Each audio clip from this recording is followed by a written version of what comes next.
Hello बेटा, class 7। आज हम लोग पढ़ेंगे बेटा साइंस का chapter number 3, materials in daily life. Materials in daily life में बेटा हम लोग क्या पढ़ेंगे कि हमारी डेली लाइफ में जो मटेरियल्स हम यूज़ करते हैं, ठीक है, वो किस चीज़ से बने होते हैं, इसी के बारे में हम पढ़ेंगे। You see many things around you in your daily life of for various purposes. आप अपनी डेली लाइफ में बहुत सारी चीज़ों को देखते होंगे अपने आसपास, और सबका अलग अलग पर्पज़ होता होगा, ये भी देखा होगा आपने। Plastics are materials that can be easily shaped. आपने प्लास्टिक को देखा होगा, वो एक ऐसा मटेरियल होता है जिसको इजीली किसी भी शेप में कन्वर्ट कर सकते हैं। These are some natural plastic such as shellac, rubber and gutta percha. ये बेटा कुछ नेचुरल प्लास्टिक है, मतलब ये ऐसे प्लास्टिक है जो हमको नेचर से मिलते हैं। Most of our clothes and fabrics we use in the home for curtains, blanket, seats etcetera are made from fibre. अब हम अपने घर में ज़्यादातर चीज़ें जो यूज़ करते हैं, चाहे वो कपड़ा हो, चाहे वो आपका पर्दा हो, चाहे वो कंबल हो, चाहे वो बेडशीट वगैरह हो, ये सब किससे बना होता है बेटा? फाइबर से बना होता है। ठीक है, चलिए अब हम आते हैं बेटा पॉलीमर में। नेचुरल पॉलीमर क्या होता है? पॉलीमर्स की कैटेगरीज दो होती है, एक होता है नेचुरल और एक होता है सिंथेटिक। नेचुरल मतलब जो नेचर से हमको मिलता है।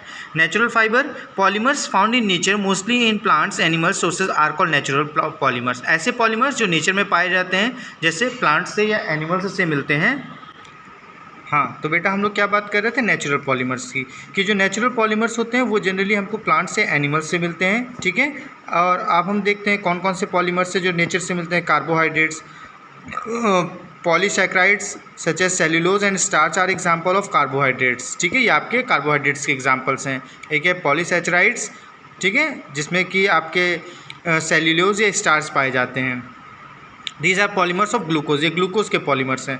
प्रोटीन्स के पॉलीमर्स कौन कौन से हैं बेटा? Amino acid and building blocks of animals.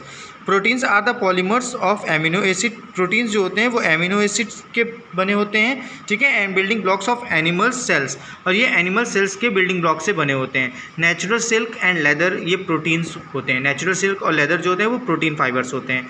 Natural rubber, ये हमको पेड़ों से मिलता है बेटा, लेटेक्स का पेड़ होता है, उससे हमको मिलता है, ठीक है, जैसे आइसोप्रेन।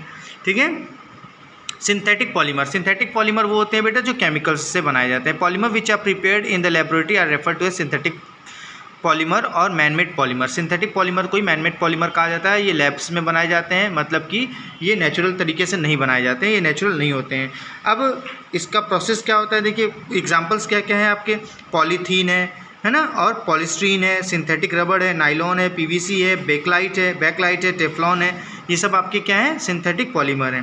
पॉलीमराइजेशन देखिए, the process by which monomers are transferred into polymers are termed as polymerization. वो प्रोसेस जिसके द्वारा क्या होता है बेटा? मोनोमर्स को हम लोग किस में कन्वर्ट करते हैं? Monomers are transferred into polymers, इनको पॉलीमराइजेशन कहते हैं। मोनोमर्स पॉलीमर्स में ट्रांसफ़र होते हैं, उसको पॉलीमराइजेशन कहते हैं। प्लास्टिक क्या होता है? प्लास्टिक आपने देखा ही होगा। The material that can be easily moulded into various forms, ऐसा मटेरियल जो अलग अलग फॉर्म में मोल्ड किया जा सकता है, उसे हम कहते हैं प्लास्टिक। प्लास्टिसिटी क्या होता है? The property of material by which it can be moulded into desirable form is called plasticity. Plasticity का मतलब होता है किसी भी मटेरियल की प्रॉपर्टी जिसके द्वारा उसको हम मोल्ड कर सकते हैं किसी भी डिज़ायरेबल फॉर्म में, जिस फॉर्म में हम चाहें उस फॉर्म में अगर हम उसको मोड़ सकते हैं तो वो कहलाता है बेटा प्लास्टिसिटी, की कितना उसको हम मोड़ सकते हैं। सिंथेटिक पॉलीमर की बेटा प्रॉपर्टीज़ पढ़ते हैं। सबसे पहली प्रॉपर्टीज़ की होती है कि लाइट वेट होता है, बहुत हल्का होता है, टफनेस नहीं होती ज़्यादा, है ना, ये ज़्यादा टेंसाइल भी होते हैं, अगर ज़रूरत पड़ने पे आप इसको ज़्यादा टफ भी बना सकते हैं, सॉफ्ट भी बना सकते हैं, है ना। तो लाइट वेट मतलब बहुत हल्के होते हैं जितने भी सिंथेटिक फाइबर्स होते हैं। टफनेस में क्या दिया गया बेटा? Synthetic fibres has more tensile strength than the natural plastic. Natural fibre की या नेचुरल प्लास्टिक के कंपैरिजन में जो सिंथेटिक पॉलीमर्स होते हैं वो ज़्यादा टफ होते हैं बेटा। केमिकल रेजिस्टेंस होता है। केमिकल रेजिस्टेंस का मतलब कि सिंथेटिक मटेरियल्स जो होते हैं are better insulator, polymers are resistant to chemicals. For example, cotton and jute fiber get affected more by acids and alkalis comparatively to nylon और rayon।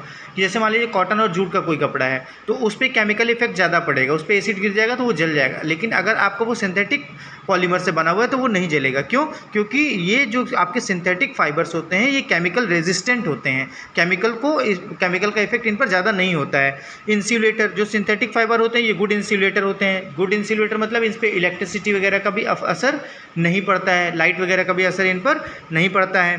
फिर आ जाइए वेदर रेजिस्टेंस। वेदर रेजिस्टेंस भी होते हैं। Raincoat आपने देखा होगा, कितनी भी बारिश हो आप बिल्कुल भीगेंगे ही नहीं। वो किससे बना होता है? प्लास्टिक से बना होता है ना, और प्लास्टिक क्या है? एक सिंथेटिक पॉलीमर होता है। ठीक है। अपीयरेंस इनका बहुत अच्छा होता है, मतलब दिखने में बहुत अच्छे होते हैं, ये सुंदर दिखते हैं, अट्रैक्टिव दिखते हैं। Raw materials for synthetic plastic. Synthetic plastic बनाने के लिए कौन कौन से रॉ मटेरियल्स की ज़रूरत पड़ती है, चलिए इसको भी देख लेते हैं। Hydrocarbon such as ethene, propene, butene, ये unsaturated hydrocarbons and aromatic compound such as toluene, benzene etcetera, ये रॉ मटेरियल्स होते हैं बेटा, इनके नाम आप लोग याद कर लीजिएगा। इन्हीं से आपके सिंथेटिक फाइबर्स या सिंथेटिक पॉलिस्टर्स बनते हैं, ठीक है। Manufacturing are the raw material for the manufacturing of many synthetic material. These polymers can either be polymerise directly और first converted into suitable monomers chemically and then polymerise to form synthetic plastic. अब इनसे हम लोग कैसे prepare करते हैं plastic, पहले इसको हम लोग पॉलीमराइज करते हैं डायरेक्टली, या तो पहले इसको मोनोमर्स में कन्वर्ट करते हैं केमिकली, फिर प्लास्टिक में कन्वर्ट करते हैं। मतलब 2-3 स्टेप में भी कर सकते हैं और डायरेक्ट भी कर सकते हैं, दोनों तरीके हो सकते हैं। Types of synthetic plastics. Synthetic plastic के टाइप में आ जाइए बेटा। पहला है थर्मोप्लास्टिक, ठीक है, थर्मोप्लास्टिक, थर्मोसेटिंग प्लास्टिक, ये आपके 2 टाइप्स होते हैं प्लास्टिक्स के। थर्मोप्लास्टिक में क्या होता है बेटा, these are the plastic polymers which can be easily moulded into desired shape. ये ऐसे प्लास्टिक होते हैं जिसको किसी भी शेप में हम आसानी से चेंज कर सकते हैं, ठीक है, हीट करके। जैसे रबड़ है आपका, रबड़ को आप गर्म करिए, उसके बाद आप मान लीजिए वो स्क्वायर शेप में, ट्रायंगल में कन्वर्ट कर दीजिए, आप किसी भी शेप में चेंज कर सकते हैं, उस पर कोई फ़र्क नहीं पड़ेगा, ठीक है। और ये reversible, they are capable of undergoing such as reversible changes on heating. मतलब इनको जो है गर्म करने और ठंडा करने पर रिवर्सिबल चेंज में हम रिवर्सिबल चेंज का एग्जांपल ये शो कर सकते हैं आपको। मतलब पहले आपको ये ट्रायंगल शेप में चले जाएंगे, फिर आप इसको उसी शेप में दोबारा लाना चाहते हैं तो फिर गर्म करके फिर उसको स्क्वायर शेप में ले आइए, है ना। तो ये क्या होते हैं आपके रिवर्सिबल चेंज होता है इसमें, ठीक है। जैसे कि पॉलीथीन है, पॉलीस्ट्रीन है, पॉलीविनाइल क्लोराइड है, ये आपके क्या है बेटा, थर्मो प्लास्टिक्स हैं। और जो थर्मोसेटिंग प्लास्टिक्स होते हैं ये बेटा हार्ड होते हैं, इसको हम किसी भी शेप में नहीं कन्वर्ट कर सकते हैं। Thermosetting plastics are such as type of plastic material in which material is obtained by generally heating and then molding which becomes hard and infusible and cannot be remolded again and again by heating। मतलब इसको हम लोग बार बार heat करके अलग अलग shape में convert नहीं कर सकते हैं थर्मोसेटिंग प्लास्टिक। जैसे आपने बॉटल देखा होगा, प्लास्टिक का जो बॉटल होता है वो एक बार गर्म होने के बाद आप उसको किसी शेप में कन्वर्ट नहीं कर सकते हैं। ऐसे ही प्लास्टिक की और भी बहुत सारी चीज़ें होती हैं जो अनचेंजेबल होती हैं, मतलब वो एक बार गर्म करके उनको जो शेप दे दिया जाता है दोबारा उसका शेप चेंज नहीं कर सकते हैं, ठीक है।